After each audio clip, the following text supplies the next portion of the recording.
Boa tarde. Boa tarde a todos que estão participando desse terceiro dia do workshop. Sou a professora Marlene Huberti, do curso de Engenharia de Agrimensura e Cartográfica da Rural. Iniciaremos esse dia de evento com a palestra da geógrafa Daniele Correia, especialista em geoprocessamento. A Daniele é analista de dados e idealizadora da cartografia digital em ação. Ela falará a nós sobre cartografia histórica e gestão de banco de dados, relacionados à violência da mulher. Bem-vinda, Daniele. Agradecemos em nome da organização por aceitar nosso convite e estar aqui nesta tarde. Lembramos que na descrição do vídeo do YouTube se encontra o formulário para a presença e que a palestrante irá informar a palavra-chave durante a palestra da Daniele.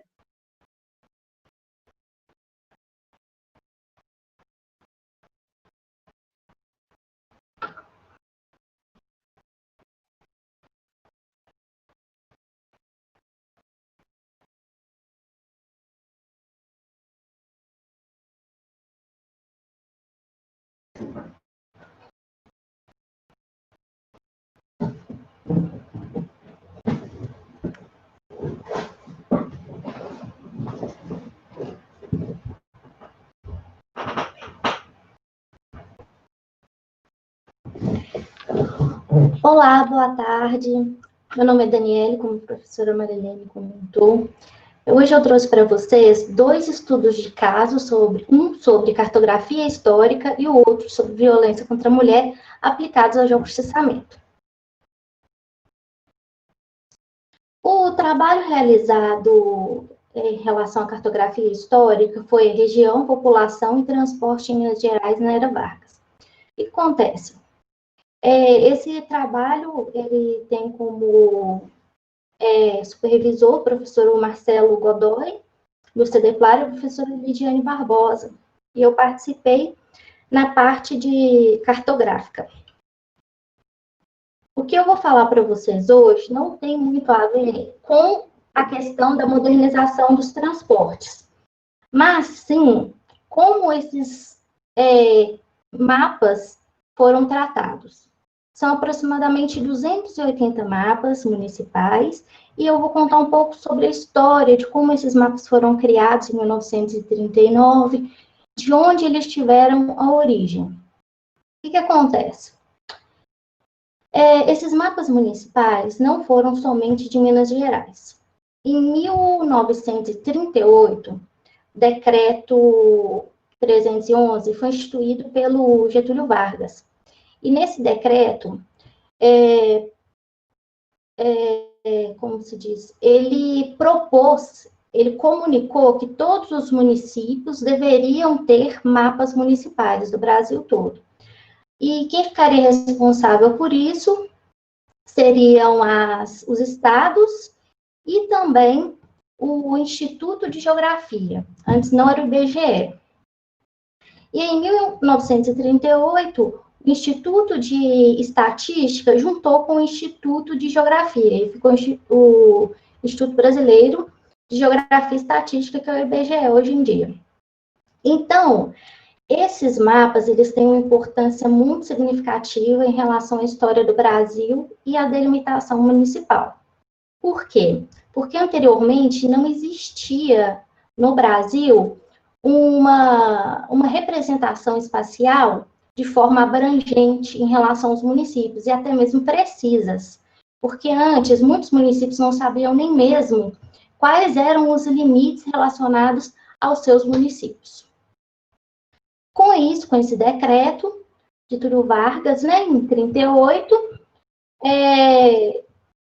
fez com que ocorresse esse mapeamento. E uma outra coisa muito interessante é que, por exemplo, os dados do censo, como não havia uma delimitação precisa em relação a esses municípios, ficavam meio que avulsos, pois não poderiam ser relacionados com os municípios, até poderiam ser relacionados, mas não de forma tão objetiva quanto deveria ser. Agora eu vou passar aqui. E aí eu quero, assim, contar para vocês, porque esses mapas, eu separei um trechinho aqui, para falar para vocês. Ele tem uma revista do IBGE que conta a história de como esses mapas foram apresentados.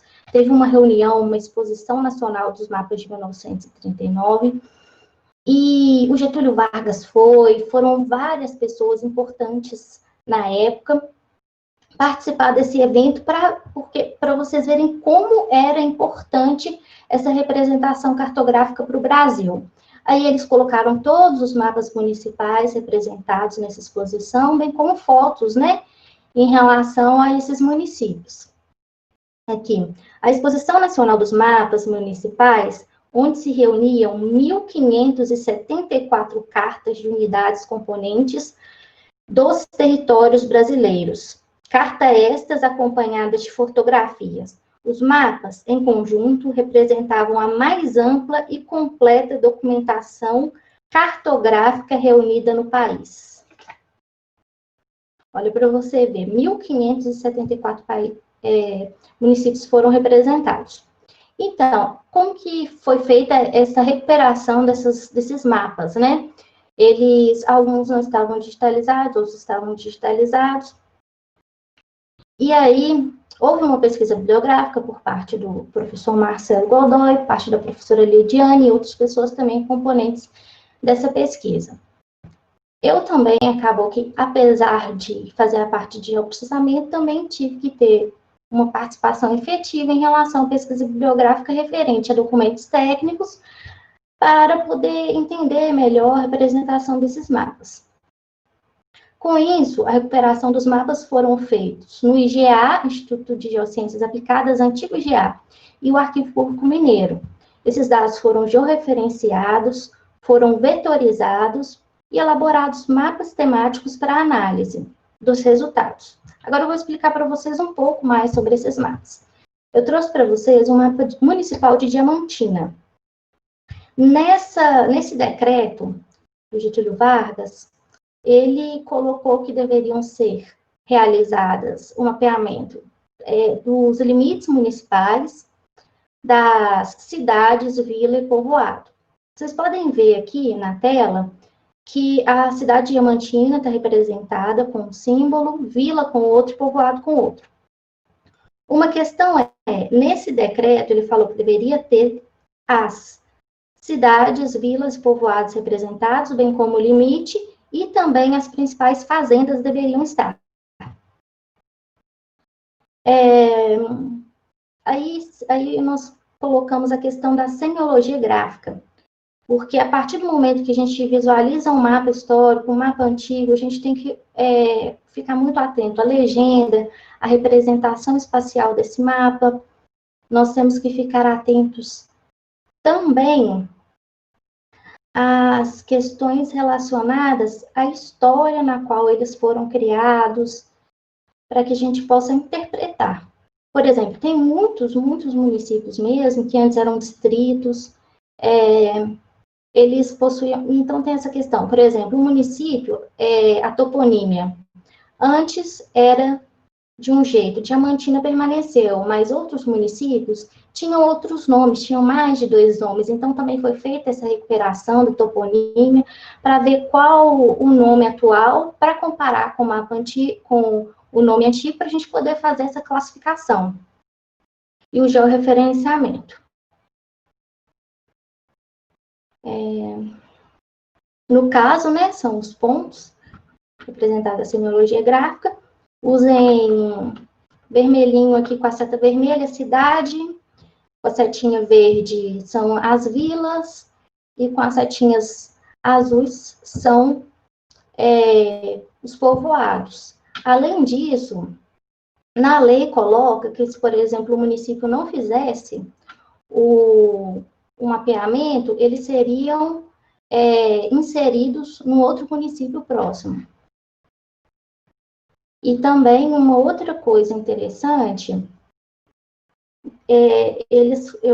na pesquisa que eu fiz, é que alguns apareceram com umas distâncias muito grandes em relação à representação espacial. Então, o pessoal do IBGE teve que fazer uma avaliação desses mapas. Aqui também foram representados nesses mapas estradas de ferro, caminho carroçável, rodovia e caminho de tropa. A gente teve que identificar nos mapas esses caminhos, principalmente porque a pesquisa do professor Marcelo Godoy é bem direcionada à questão das estradas de ferro, caminho carroçável, rodovia, caminho de tropa. Ele quis...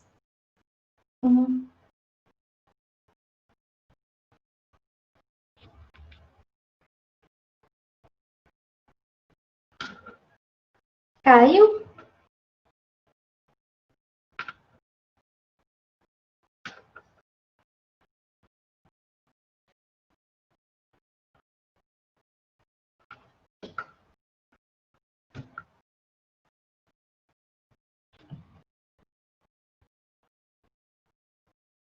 Parou em qual? Esse daqui, Mapa Municipal Diamantina? Então tá. Então pode continuar, né? Então, pessoal, esse daqui é o mapa municipal de Diamantina que não estava aparecendo com essas representações que eu comentei. Beleza. Esse daqui, por exemplo, são as estradas de ferro em tráfego, caminho carroçável, rodovia e caminho de tropa, que foram os que a gente representou nessa pesquisa do professor Marcelo.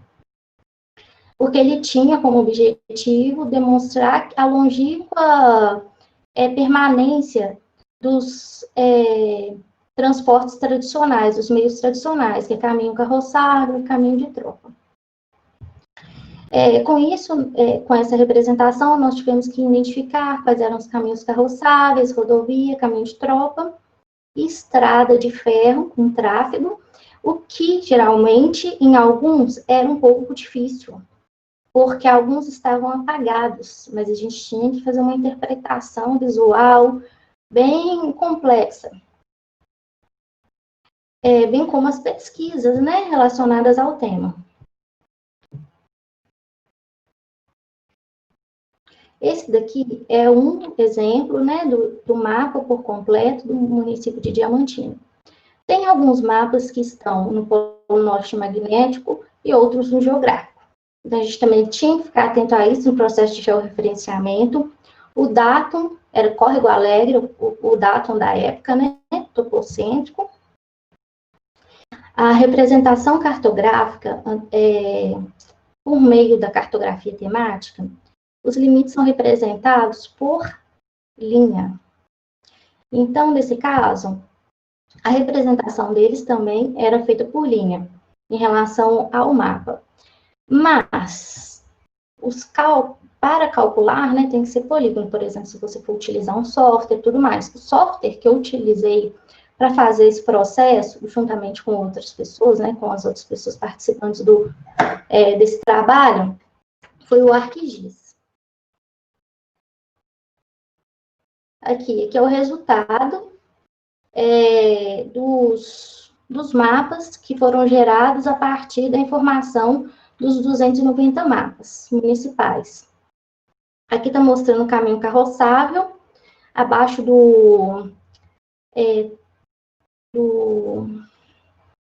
aqui, assim, ó, na parte sul de Minas Gerais, tem a concentração dos municípios menores, são municípios que são representados por uma maior dinâmica econômica.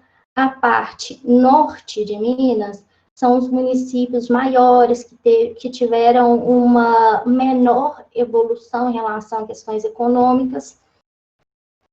E, né, nesse período, e estão muito relacionados também com a mineração, porque a partir do momento, lá no século 17, 16, começou a mineração, nessa zona fisiográfica metalúrgica foi onde concentrou a principal foco de mineração. Então, com isso, né, essa região norte, ela foi se desenvolvendo. Essa regional sul foi desenvolvendo.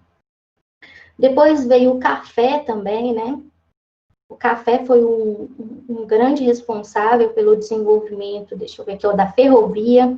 Vocês podem perceber que a quantidade de ferrovia tem maior localização também na parte sul.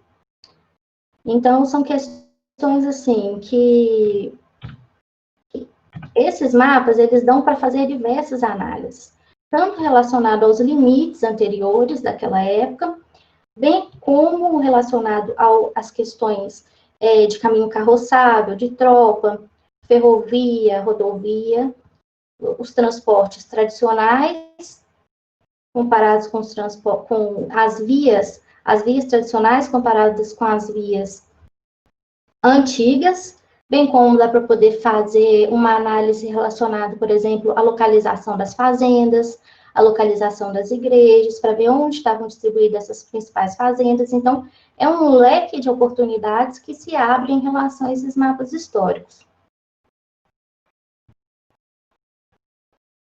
Rodovia. Aí a consideração final, né? Consideração final não, né? Uma das considerações que tivemos em relação, que o professor Marcelo teve em relação a esse processo de vetorização e representação espacial a partir dos mapas, e nós também podemos perceber através dos mapas, são que o adensamento de caminho de tropa e caminho carroçável, juntamente com se nós formos relacionar com as atividades econômicas e urbanas, existe uma maior densidade populacional na zona fisiográfica centro e sul de Minas.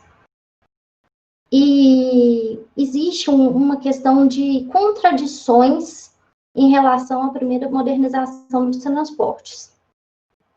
No sentido oposto, existiu maior intensidade de tráfego de meios de transportes tradicionais nas zonas fisiográficas noroeste, centro-norte e nordeste mineiro, que revela o alcance regionalmente limitado em relação aos transportes modernos, sejam eles por questões econômicas, sejam também por questões físicas.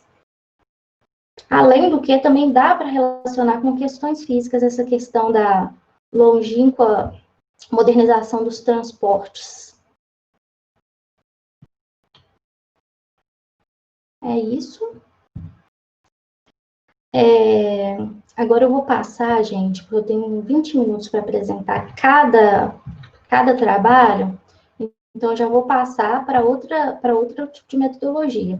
Então, o que eu quero que vocês entendam em relação à cartografia histórica é que a cartografia histórica ela possui diversas peculiaridades, tais como a identificação dos mapas, a identificação do sistema de coordenada que foi utilizado, toponímia, também em relação ao meridiano, se for um mapa mais antigo, lá do século XVIII, o meridiano, era utilizado o meridiano da Ilha de Ferro, entre outras questões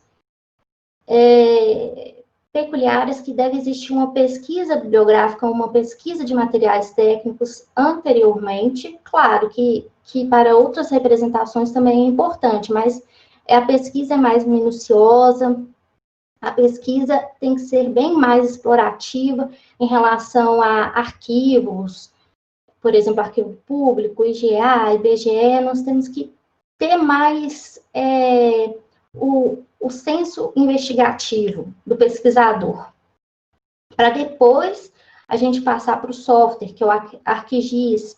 A gente tem que entender as técnicas antes de passar para o software, porque o software, ele é uma tecnologia, e o que nós fazemos é aplicar uma técnica na tecnologia para entender as questões espaciais. Agora, a utilização de banco de dados geográficos na gestão territorial.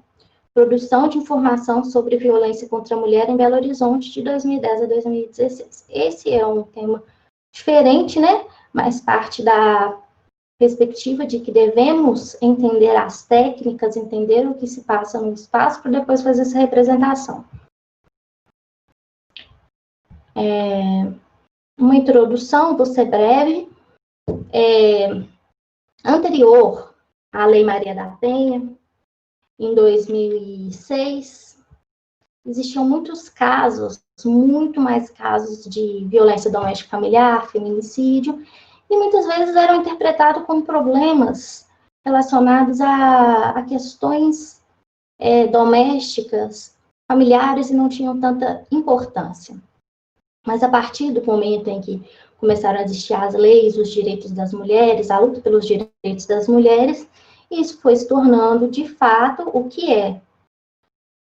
a agressão, a violência que deve ser punida. Entretanto, é interessante destacar que, antes da punição, é importante conscientizar, a partir do momento que o homem se conscientiza de que, de que deve se respeitar a mulher,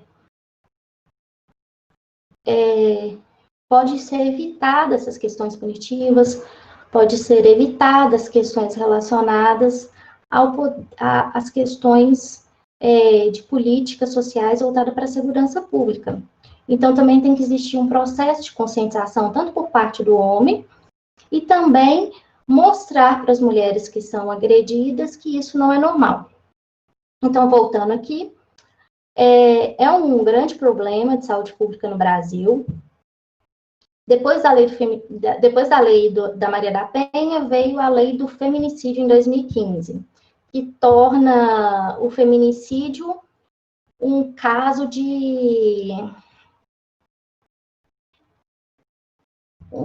por exemplo, não grave, é mais grave ainda.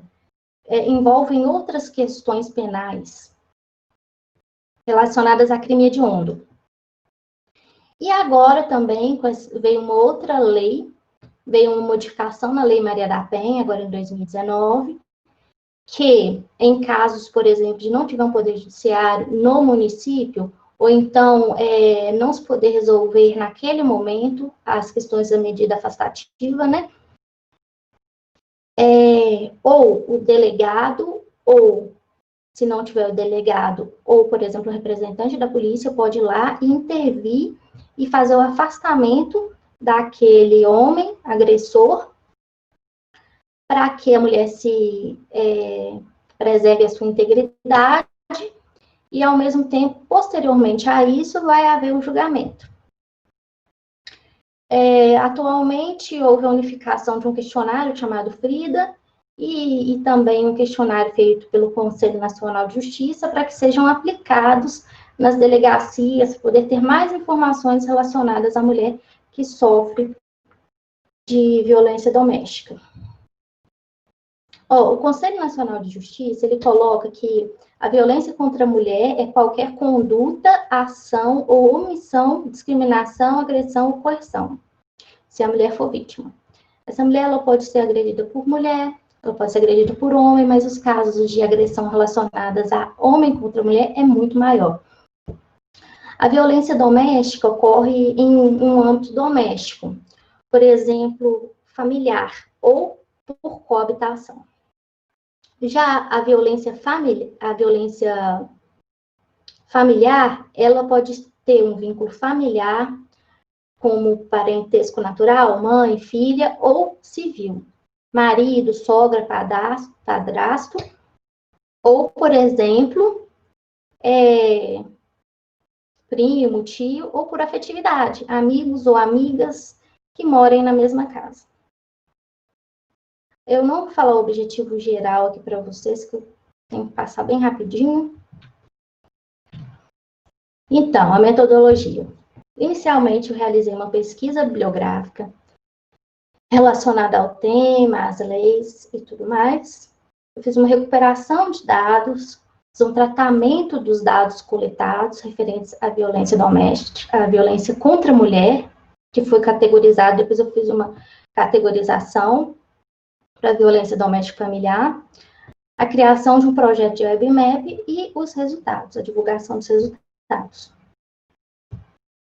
Aqui é a localização de Belo Horizonte, esse mapa de Belo Horizonte, dentro da região metropolitana de Belo Horizonte e dentro do município de Minas Gerais. Em Belo Horizonte, possui um elevado número de casos de violência contra a mulher, embora tenha diminuído de 2010 para 2016. De 2010 para 2016, houveram 162 mil denúncias relacionadas à violência física, sexual e psicológica, agressão e de fato, estupro de vulnerável, ameaça e assassinato. Nesses casos, eu não inseri todos os tipos de violência contra a mulher. Eu inseri os que tinham maior quantitativo. Em Minas Gerais, tem o Sistema Integrado de Defesa Social, o SIDS. Eles criaram um módulo, né, desde a lei, o decreto estadual, número 43.778, em 2004, e eles estão desenvolvendo esse sistema. Inicialmente, eles criaram um módulo de atendimento, depois esses dados, eles são coletados tanto pela Polícia Civil, Polícia Militar, Corpo de Bombeiros, entre outros. Aí, até então, na época da pesquisa, o módulo de registro o registro de eventos de defesa social, o REDES, estava sendo implementado. Por isso, foi possível que eu tivesse quantitativo também, bem conciso, eu digo até, de diferentes órgãos, né, relacionados à violência contra a mulher. Para que eu pudesse fazer a recuperação dos dados, eu fui no CRISP, no Centro de Estudos de Criminalidade e Segurança Pública. Eu conversei com a doutora Ludmila e ela me apresentou alguns projetos que ela havia submetido, bem como eu apresentei para ela a minha ideia, porque ela trabalha nessa área já tem um tempo, então foi uma pessoa que pôde me dar um auxílio, tanto que ela foi uma das minhas co-orientadoras. Na Secretaria de Estado de Segurança Pública, eu fui na Diretoria de Gestão, Produção e Integração das Informações do Observatório de Segurança Pública. Na verdade, eu nem cheguei a ir lá, eu mandei um e-mail com uma carta assinada pela faculdade e pelo meu orientador, foi o professor Braulio, meu co-orientador, o professor Christian, e aí eu consegui pegar esses dados, mas esses dados não podem qualquer pessoa pode ter acesso, tem que ser para fins de pesquisa, tem que assinar um termo de sigilo, pois são dados relacionados à coordenada das vítimas. Então, o que eu não vou passar aqui, eu vou passar uma representação espacial por bairro, que é esse um dos termos que eu assinei, né? Que eu não posso mostrar a questão relacionada a ponto. Posteriormente, eu fui no escritório da deputada Jo Moraes, que ela tem Isso tudo, gente, foi indo na cara e na coragem, tá? Não conhecia ninguém, e pela questão do senso de pesquisa, aquela questão do querer, eu fui conseguindo acesso, procurando as pessoas. A professora Ludmila comentou sobre a deputada Jo Moraes, que ela fazia um trabalho interessante relacionado à violência doméstica e familiar. E com isso, no escritório da deputada Jo Moraes, elas me encaminharam para a Rede Estadual de Enfrentamento à Violência contra a Mulher. Até então, quem estava organizando, né, essa rede era a Terezinha, e quem me enviou foi a Bebela, assessora da Jo. E com isso, eu pude conhecer a dinâmica dos órgãos, porque lá vão pessoas de todos os órgãos, do judiciário, da educação, de vários órgãos, falar sobre a questão da violência doméstica familiar. Eles criam uma ata para discutir sobre a questão do enfrentamento e tudo mais. Posteriormente, na Subsecretaria de Políticas para as Mulheres, conversei com a subsecretária Larissa Morim, e a gente conversou sobre essa questão, né, da violência doméstica, como que era esse processo na subsecretaria. Depois eu fui na Delegacia da Mulher, Idoso, Pessoa com Deficiência, fiz uma entrevista com a delegada da Núbia, e ela também me contou a dinâmica que ocorria na delegacia, e sobre a questão das violências, dos tipos de violência e tudo mais. E ela me deu algumas orientações referentes ao tema. Apresentei meu trabalho também na Coordenadoria da Mulher em situação de violência doméstica. Aí, gente, vocês podem perceber que eu procurei ter opinião na verdade, nem opinião, experiência prática de diversos setores. Fui para o lado da segurança pública, do judiciário, do administrativo, da questão política, da questão acadêmica. Eu fui em diversos locais para que eu pudesse ter uma visualização de como era essa questão dos dados, como que era esse processo espacial. E também na Secretaria Municipal de Finanças, que eu peguei algumas informações relacionadas a bares, casas noturnas e restaurantes em Belo Horizonte. Olha, a Lei Maria da Penha, ela e o Código Penal brasileiro, o que acontece? A Lei Maria da Penha, as informações, elas são mais em tópicos, né? E aí não tem por exemplo, uma simplificação. Olha, a violência física está enquadrada em tal artigo, né? Em tal decreto. Aí o que acontece? A Secretaria de Estado de Segurança Pública fez essa ligação entre a Lei Maria da Penha e o Código Penal para que ambos correspondessem, né? Para ter uma questão de comparação e tal. Como eu falei, os casos que eu peguei de informação, que vocês podem ver, eu vou passar o slide posteriormente para vocês, para que vocês possam avaliar o que na Lei Maria da Penha corresponde com o Código Penal brasileiro. Aí vem a violência física, eu peguei lesão corporal, homicídio via de fato, violência sexual, estupro de vulnerável. O estupro de vulnerável, ele não existia até 2010. Ele estava dentro do estupro normal, do estupro. A partir de depois de 2010, ele foi tratado como estupro de vulnerável. Tanto que existe, nesse dado, uma diminuição do estupro, mas na verdade não houve diminuição, só passou para outra categoria. Violência psicológica, no caso foi ameaça, foram esses que eu peguei de informação para minha representação. Aqui são alguns órgãos, né, de proteção e amparo à mulher em situação de violência em Belo Horizonte. E aqui embaixo, relacionado em círculos, os telefones, que são gerais, que atendem as mulheres em situação de violência doméstica familiar no Brasil inteiro. Agora, passando para a parte prática, né? A parte voltada para o geoprocessamento e análise de dados. Isso aqui é a representação do que foi feito. Eu peguei as fontes de dados, tratei um software de ETL, que é um software que faz um tratamento da informação para que as informações fiquem homogêneas relacionadas à formatação. Posteriormente, coloquei num banco de dados, né, para que pudesse repassar para o mesa-análise, para que eu criasse os meus mapas.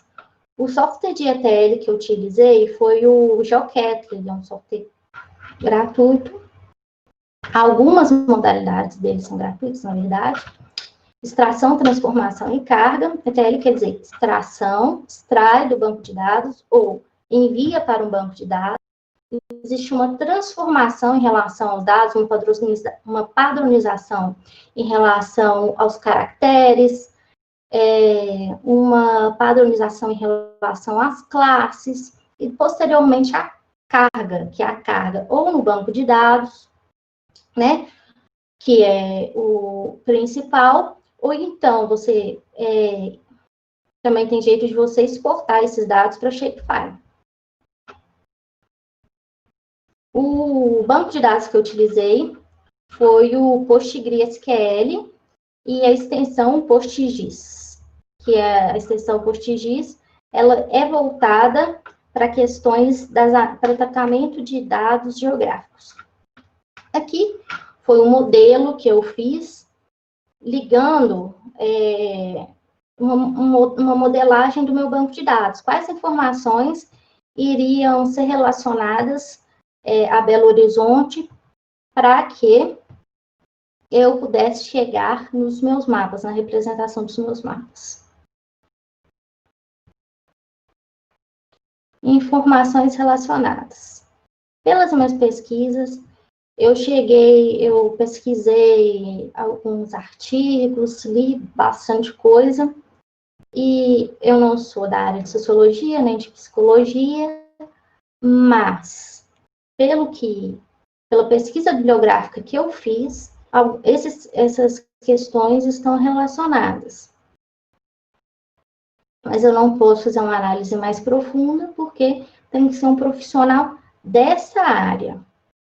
Informações relacionadas. Eu peguei equipamentos de lazer, equipamentos de atendimento social, vários restaurantes e casas noturnas, dados de violência contra a mulher, renda, e também utilizei a grade do IBGE. Essa grade do IBGE, de Belo Horizonte, eu peguei de 250 metros para 250 metros, para ter uma resolução espacial na qual eu tivesse mais informação, informações mais detalhadas desse quadrado, né, desse quadrante. Aí aqui eu quis colocar para vocês uma representação dos códigos, né, que eu utilizei da programação, que eu utilizei no PostGIS e no PostGIS. Também, esses quadradinhos aqui na tela, eles mostram, por exemplo, o bairro, elimina e renomeia colunas, definir projeção TM Cirgas 2000, 23 Sul, que é de Belo Horizonte, e a carga no banco. Esse quadrado, essa ligação aqui, é referente a um dos tratamentos que eu fiz de ETL, para que fizesse carga no meu banco. Aí eu fiz uma eliminação e renomeei algumas colunas. E para poder chegar na minha busca e no meu, né, para criar os meus mapas. Aí com isso, uma demonstração aqui, né, de restaurantes, casas noturnas, só para vocês verem mais ou menos o que eu criei. Essa é uma programação que foi feita para que representação, para ter uma LIR. LIR é uma visualização. Por exemplo, tem um banco de dados. Uma view, desculpa. A partir do momento que você tem um banco de dados e você vai e cria uma programação, né, uma codificação, para que certa informação apareça no seu mapa, todos esses mapas que eu criei foram no QGIS. E no QGIS tem como acessar o banco de dados, né, normalmente, o PostGIS e o PostGRI, e pegar as informações de lá, fazer minhas visualizações e passar para o meu mapa a partir do QGIS. Aí elas ficam salvas no meu banco de dados. Se, porventura, eu perder esse banco de dados, eu perco também essas informações. Ou se eu não salvar, né? Aí, pessoal, vamos lá. Relação de vítima-autor. Pelo REDS, apesar de não ser um dado obrigatório, as informações coletadas mostram que a maior parte da violência é feita por cônjuge, companheiro, ex-cônjuge, ex-companheiro. São os maiores casos. E a categorização dos tipos de violência, que tem mais quantitativa em relação àqueles que eu coletei, é ameaça, estupro, estupro de vulnerável, e lesão corporal.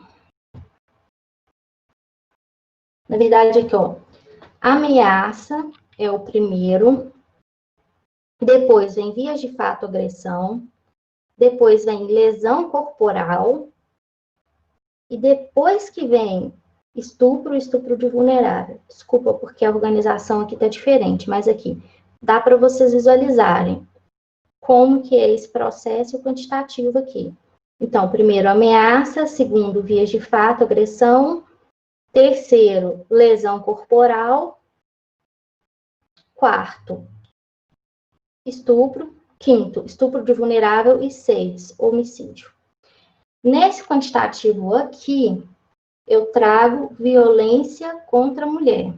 Ou seja, eles podem ter sido praticados tanto por homens quanto por mulheres.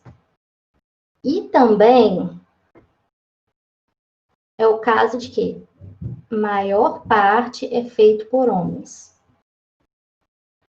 E as causas citadas no REDS, que eu peguei como, né, um apoio para que eu pudesse também delimitar as categorias que eu iria utilizar além da minha pesquisa bibliográfica, que é atrito familiar, um dos principais, como eu comentei outro dia, nessa quarentena ocorre também, né, maior quantitativo em relação à violência doméstica familiar pelas questões do atrito familiar, né, que é o maior representativo aqui.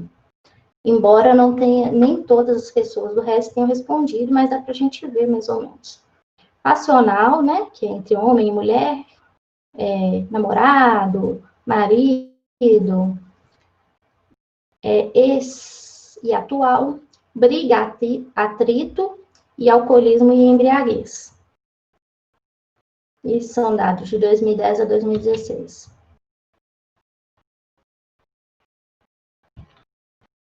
E aqui, o que eu vou mostrar para vocês as interpretações, né, os mapas que eu fiz. E aí, o que acontece? Esses dados, eles fazem com que exista apenas uma representação espacial. Quem pode fazer uma análise concisa mesmo são os profissionais da área, mas, pelo que eu estudei, né, anteriormente, como eu falei, pelo que eu entendo de Belo Horizonte e pelas leituras e conversas com os profissionais da área, pude perceber nos mapas, no mapeamento, que o local onde tem maior concentração de violência doméstica familiar é o bairro Centro de Belo Horizonte, no qual representa o maior fluxo existente em Belo Horizonte. Um lugar onde existe muita concentração de moradores de rua, existe muita concentração de bordéis, né? Existe muito tráfico de drogas em algumas ruas. Existe e também tem a delegacia do centro. Então, tem muitas pessoas que, por exemplo, deixam de denunciar perto de suas residências por medo ou algum outro motivo e vai denunciar lá na delegacia. Aí, com isso, existe uma sobrecarga de informações relacionadas ao centro. Não necessariamente o centro pode ser o mais violento, mas por esse pico relacionado à delegacia, pode ser que aumente o quantitativo daquela área, bem como existe picos em algumas regiões, embora a gente tenha tentado subtrair essas informações repetidas, existem picos em algumas delegacias, em alguns batalhões e tal. Por quê? Porque às vezes a vítima, ela não denuncia na casa dela, ela vai até esses postos policiais. E uma outra característica interessante desse dado é que o boletim de ocorrência, ele tem muitas duplicatas, porque para cada tipo de violência é colocado lá o número do REDS e a tipificação. Então, por exemplo, se ocorreu 3 tipos de violência em relação àquela mulher, vão ter 3 pontos de coordenada, né? E aí, por exemplo, essa é uma informação interessante. Outra informação interessante também é que como nas vilas e favelas tem a questão do CRAS, tem a questão do Centro de Referência Especializado de Assistência Social, existe também um apoio em relação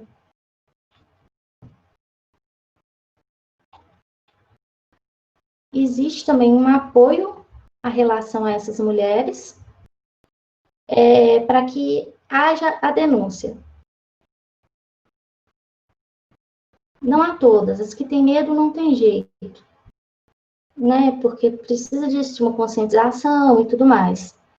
Mas já é um início para que exista essa mudança. Para as que têm medo, tem jeito sim, né, gente? Mas precisa de uma questão relacionada a políticas públicas direcionadas ao psicológico, ao assistência social, com maior intervenção. Aí aqui são as informações. Oi. 3 horas? Nossa. Então é isso, gente. Esses são os mapas que eu fiz.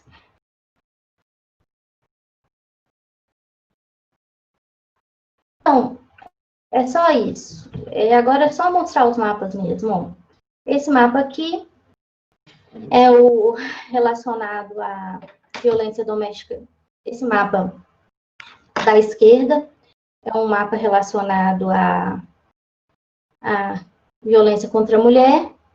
E esse mapa à direita é um mapa relacionado à violência doméstica familiar, que a partir da coleta, da tipificação, né, em relação ao tipo de agressão e tudo mais, a gente fez esse mapa de violência doméstica familiar. Aí aqui é o mapa da grade, nós podemos perceber que tem alguns casos em que estão concentrados mais em áreas em que existem vias, onde tem maior quantidade de bares, restaurantes. Essa área do centro, da regional centro-sul, essa área mais em marrom, é a área que existe maior concentração. Esses pontinhos verdes são relacionados à polícia. Então, a gente pode perceber que em alguns casos está bem relacionado. E esse limite vermelho, vilas e favelas. Aí, gente, depois eu vou passar esse slide para vocês, e aí vocês vão poder ver mais os mapas, né, essa dinâmica em relação à violência contra a mulher em Belo Horizonte, e também a metodologia que eu utilizei. Então, é isso, eu quero agradecer ao convite que vocês fizeram. E a palavra-chave principal, gente, que eu não falei. Fiz isso sacanagem, só para todo mundo ficar até o final, tô brincando. Café, a palavra-chave é café. A palavra-chave é café, tá bom, gente? Que é muito bom. Então é isso, eu gostaria de agradecer o convite.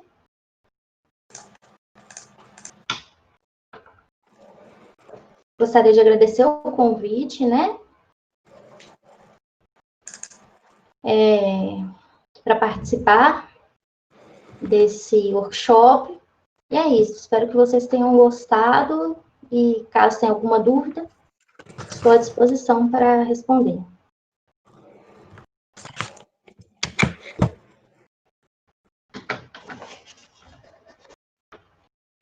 Boa tarde a todos. De antemão, gostaria de agradecer a Daniele pela bela palestra, com um tema tão importante, que está sendo tão abordado hoje em dia, para a gente ver como a cartografia ela é socialmente abrangente, né? Então, agora a gente vai às perguntas que foram selecionadas. As que a gente não conseguir responder agora vão ser postadas nas mídias sociais do evento, ok? Daniele, a primeira pergunta é: assunto muito delicado. Como homem pesquisador no Nordeste, gostaria de saber se nas suas pesquisas você teve apoio do poder público, Secretaria de Segurança e etc. Sim, tive muito apoio. Tanto que depois eu vou passar para vocês os slides, vocês podem ver que tiveram vários órgãos que eu fui, eles me receberam com bastante atenção, se propuseram a conversar comigo, a dialogar sobre como é a dinâmica deles em relação à temática também, e como é o processo, esse processo, né, em relação ao atendimento à mulher. Sim, legal. Então, eu tive bastante apoio. Então, foi questão de procura. Corri muito atrás em Belo Horizonte e o pessoal foi bem receptivo comigo. Ah, legal. Na pesquisa, você acha que no Brasil, em especial em Minas, existe abundância de informações ou precisa de mais investimento para ter o melhor panorama da situação da violência contra a mulher no país? Eu acredito que Minas Gerais tem muita informação. Principalmente Belo Horizonte. Eu não cheguei a ver outras informações. Tem algumas, eu até peguei esses dados, tem alguns municípios, inicialmente eu ia fazer sobre a região metropolitana de Belo Horizonte. E alguns dados para 2010 em alguns municípios não estavam tão concisos quanto os de Belo Horizonte. Tão precisos quanto os de Belo Horizonte. Aí, com isso, eles mandaram essa informação para mim e eu resolvi tratar de Belo Horizonte porque eu queria fazer de 2010 a 2016. Mas, sim, tem alguns municípios brasileiros que as informações relacionadas à violência doméstica familiar, relacionadas à violência e outras temáticas também são escassos. Sim, Precisa de investimento público. Isso, Belo Horizonte muitas das vezes dá show em informação, incentiva mesmo a cartografia. A próxima. A obtenção desses dados de número de mulheres que sofrem algum tipo de violência é de fácil acesso? Não. Meio que respondida, né? Na verdade, o que em escalas menos detalhadas você encontra. Por exemplo, as regiões por exemplo, de Minas Gerais, existem as regiões de políticas sociais. E vocês só encontram essas informações. Mas, assim, não é fácil. Não é fácil. Tem bastante burocracia, até porque temos que olhar pela questão também da segurança da mulher. Isso. Posso passar para a próxima? Uhum. Parcializar a violência contra a mulher, você avaliou se as delegacias especializadas para mulheres se encontram próximas às áreas de maior ocorrência de casos? Então, igual comentei, na verdade não existem várias delegacias em Belo Horizonte, bem como não existem várias delegacias em outras localidades. O que existe são os postos militares. E esses postos militares, eles fazem essa intervenção, por exemplo, eles atendem e vão até a residência da mulher, ou elas vão até o posto militar, ou então a delegacia. Mas a quantidade de delegacia não são tão quantitativas quanto relacionadas à violência doméstica familiar, quanto, por exemplo, os batalhões militares, né? Que fazem esse encaminhamento para a delegacia. Sim, agora uma última pergunta que foi feita logo no início da palestra. Existe algum acervo que disponibilize para download mapas geológicos históricos? Olha, eu sei que não mas assim, relacionada à região, né? A gente tem que ver relacionada à região que a pessoa quer visualizar a geologia. Eu sei que existem alguns sites em que disponibilizam mapas históricos. O Arquivo Público Mineiro também tem alguns mapas históricos sendo disponibilizados, mas é questão de procura. Para te falar a verdade, eu não conheço um site específico que disponibilize dados históricos relacionados à geologia. Sim. Agora Mas pode falar. Mas assim, eu tenho guardado essa informação. Eu posso pegar e passar para vocês depois. Tá Porque ótimo. de cabeça eu não. Tudo bem. E só a última para a gente terminar aqui. Você disse que utilizou uma grade do IBGE. O que seria essa grade? Então, o IBGE, essa grade, o que acontece? O IBGE, ele precisava ter informações relacionadas a algumas localidades mais específicas. E para que ocorresse essa representação, não somente relacionada aos limites municipais, setor censitário, eles criaram a grade. A grade é para que exista uma análise daquela região, por exemplo, de 250 metros para 250 metros, para que exista maior detalhamento em relação àquela parte. Sim. E não depende de questões relacionadas a limites territoriais, mas sim daquela área em específico. O que, por exemplo, serviu muito bem para o caso de, preservar a integridade das mulheres e, ao mesmo tempo, poder fazer uma análise mais direcionada para a localidade. Uhum. Teve uma dúvida aqui, que não entendi se a pesquisadora teve acesso aos endereços das mulheres que sofreram violência ou elaborou os mapas em função da localização das delegacias e órgãos oficiais que receberam as denúncias. Então, eu não tenho endereço das mulheres. Eu recebi desses órgãos as informações relacionadas à coordenada das informações do local de denúncia dessas mulheres.